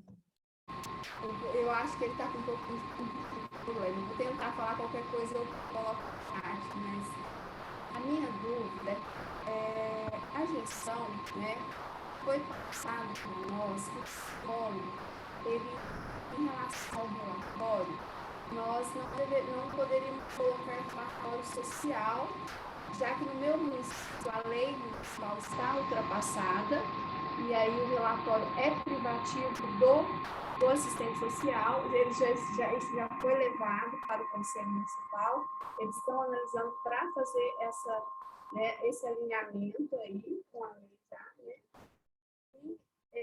E que isso aconteça quando eu faço a concessão do benefício a uma assistente social, ela assina comigo.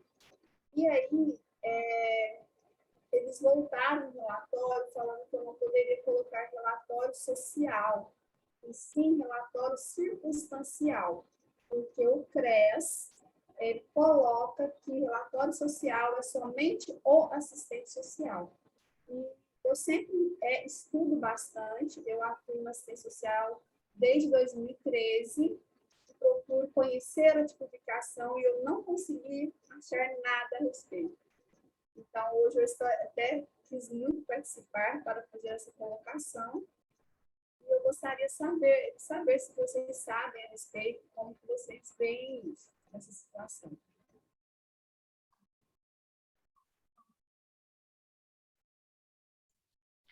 Eu acho que a cartilha traz, Josiane, alguns documentos que podem contribuir aí com esse debate no município, né? Esse posicionamento do Cefes, a resolução do CEAS, né? Eu acho que tem alguns documentos aí que a resolução 006 do CFP, né?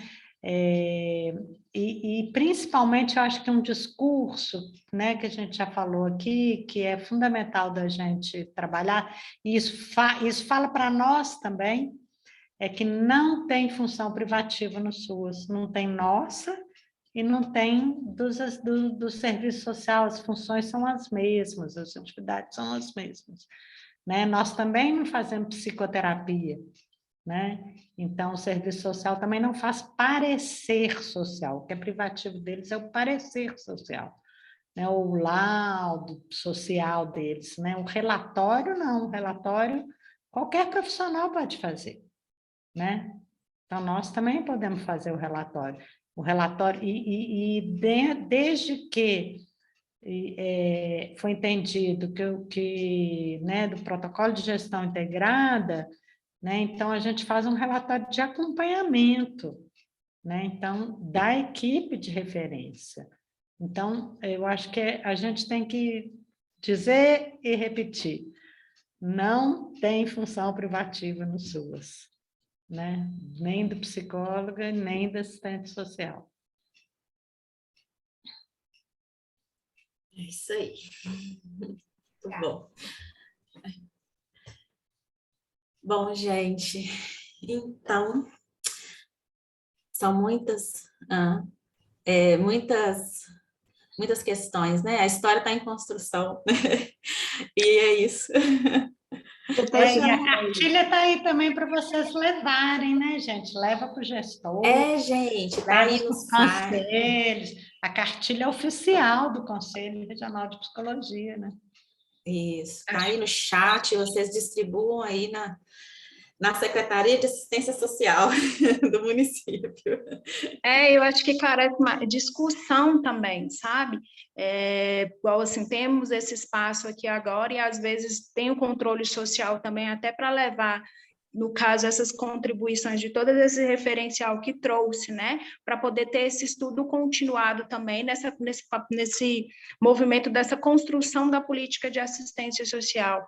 Uma das questões que foram colocadas aqui é que tem as questões das consultorias também que estão trazendo para os municípios nessa divisão, né, em relação à atuação do profissional de psicologia e à atuação do profissional do serviço social, trazendo essa concepção de atividades privadas mesmo, né? Então, a gente precisa ter esse cuidado também com esse discurso, né? E mostrar também onde que está escrito na questão das próprias normativas, porque a gente precisa se empoderar desse lugar e também de onde está escrito. Vem cá, Então, você. Pode falar, mas... Oi, Marcia. É porque eu estou vivenciando isso com alguns municípios aqui e às vezes a gente até percebe que está se fazendo uma nova política, né? Que às vezes não está descrito mesmo nas próprias normativas, mas às vezes é interessante verificar de que lugar que está vindo isso também e mostrar também as normativas que vêm trabalhando, né? Sobre essa concepção mesmo da própria atuação dos profissionais dentro da categoria.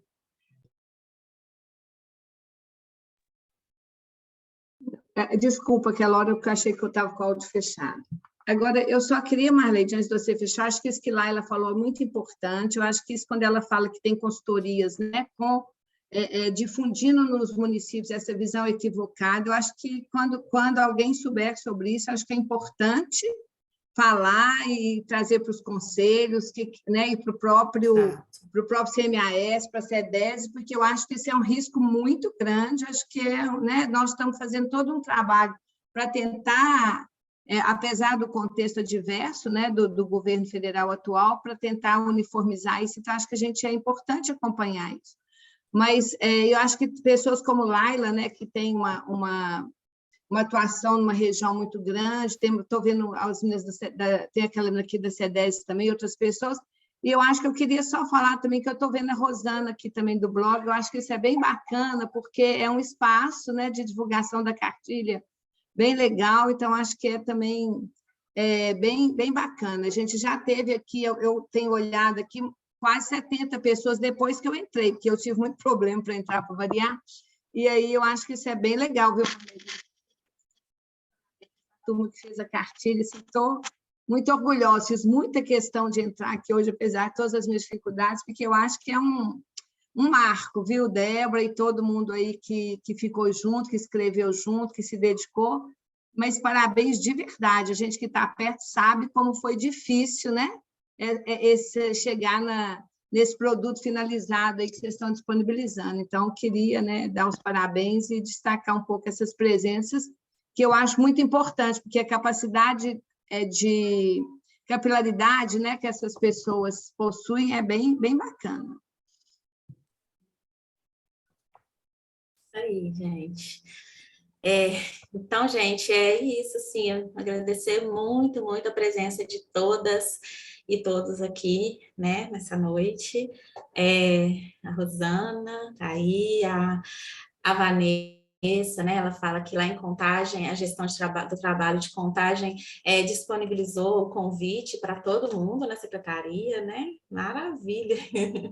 Muito bom mesmo, gente. Olha, muito obrigada, né? Pela participação. Essa atividade hoje, como eu disse, vai ficar salva, né? Vai para o nosso site lá do CRP, né? Então, assim, se quem quiser depois ver novamente ou chamar outras pessoas para verem, pode ir lá, né? Que a gente vai estar lá salvo lá no nosso site, tá? Quero aproveitar aqui também esse momento para convidá-las, né, e a todas e todos aqui, para participarem da pesquisa que o CRP está desenvolvendo, chama o Perfil da Psicóloga em Minas Gerais. Né? É uma pesquisa rapidinha, né? Basta assim você responder as perguntas no questionário online, com 10 minutinhos vocês respondem. E vai estar aí no chat, por favor, produção, coloca o acesso aí. Tá aí, ó. o acesso ao formulário, gente. Entra lá e dá essa força lá, fortalece lá para nós, tá? Faz responde o questionário lá. Bom, e assim, outra questão também, gente, nós estamos em época de pré-corep, né? Ano que vem teremos corep e CNP, ou seja, com os congressos, o Congresso Regional de Psicologia e o Congresso Nacional, né? E a gente está, agora nesse mês de dezembro, já tem aí a agenda, já está no site a agenda dos pré-coreps no mês de dezembro, a gente vai ter em janeiro também, estamos tendo esses eventos tanto virtual quanto em alguns locais também presenciais, e o pré-corep, o corep ele vai ser virtual, né? Então, assim, participem, né? A participação ali é bem importante, né?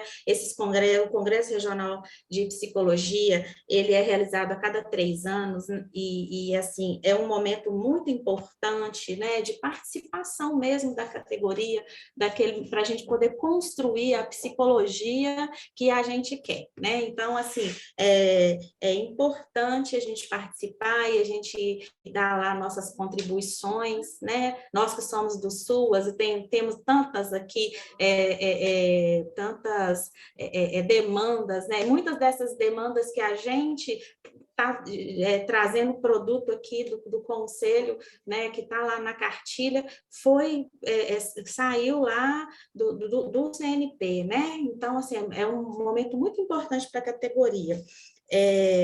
O corep, ele vai acontecer ano que vem, do dia 1 ao dia 3 de abril, tá?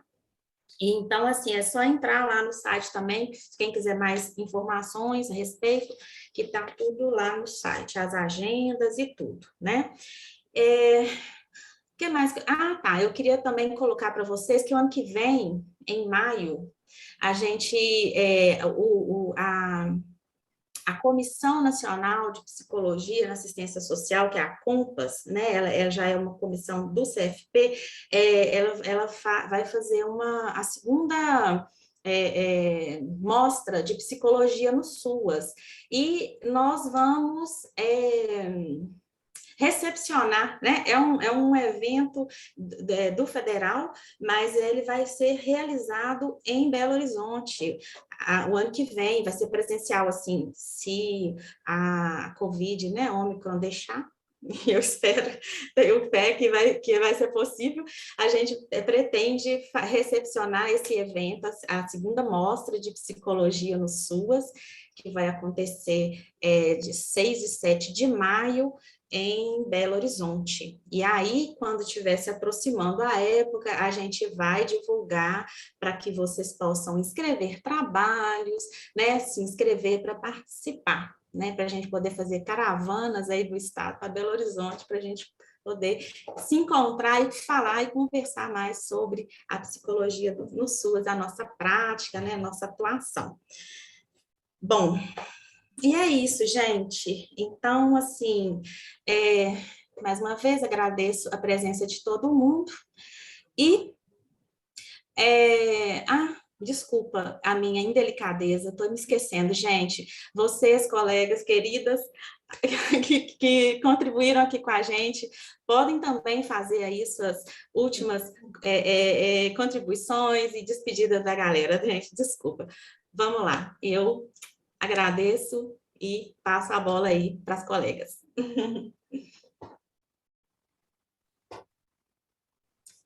Débora?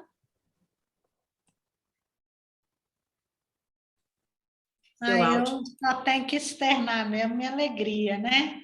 É uma alegria muito grande. Eu que desde 2011 estou aí na comissão, ouvindo, né, as psicólogas e poder sistematizar toda essa escuta né, e devolver isso aí para a categoria.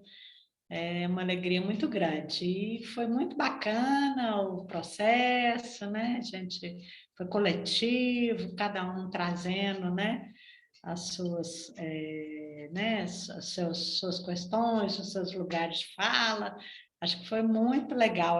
Assim, Estou muito contente, muito feliz mesmo e esperando que todo mundo, como eu coloquei no chat, use e abuse da cartilha, né? É o CRP, né? A gente está falando, a gente não está falando individual, nós não somos as autoras, né? A autoria é do sistema conselho, é o nosso consenso, né? Aquilo que a gente conseguiu pensar até agora, então acho que não é uma fala individual, é nosso, né? É o nosso patrimônio. E espero que a gente parta daí, né? A partir daí, eu queria só concluir dizendo que eu acho que nós temos uma tarefa enorme ainda, né? Eu acho que bom se essas questões tiverem, né, assim, de certa forma, pacificadas, a gente pode começar a discutir agora, né, o trabalho com as famílias, né, os desafios desse trabalho, pensar em métodos, pensar em instrumentos, pensar em ferramentas. Acho que é hora da gente partir para isso, né? E ter assim bem sedimentado, né, o lugar da psicologia no SUAS, sem essas, né, esses dilemas, essas coisas que estão sendo colocadas aí, que a gente já avançou. É isso. Agradecer a todo mundo. Vamos lá, gente? Só agradecer também, né, Marleide, Débora, meninas, obrigada por esse momento, né? Tenho aprendido muito com essas nossas construções coletivas também, então é um agradecimento pessoal também. Vou seguir, então, agradecendo, falando que é uma honra mesmo participar dessa construção. O SUAS é um encontro potente, assim, eu acho que espaços como esse potencializa o SUAS, nos potencializa, então, assim, que a gente possa se encontrar mais vezes, assim, no futuro. Obrigada mesmo, todo mundo. Eu queria também agradecer, né? E dizer que estamos aí na luta para poder estar contribuindo. Não esquece da Índia Mensageira, não, viu, gente? Estamos aí para poder fortalecer as questões vinculadas à política de assistência social e o lugar do psicólogo também. Então, quanto mais a gente ocupar esses espaços, mais acredito que vai contribuir na questão da execução do nosso trabalho, principalmente aí no atendimento junto às famílias. É isso. Obrigada, gente. É uma honra, um prazer, e eu espero que esse encontro, que essa produção que nasceu desse encontro potente aí também possa ser muito útil para vocês, porque para mim desde a construção já está sendo. Então, muito obrigada.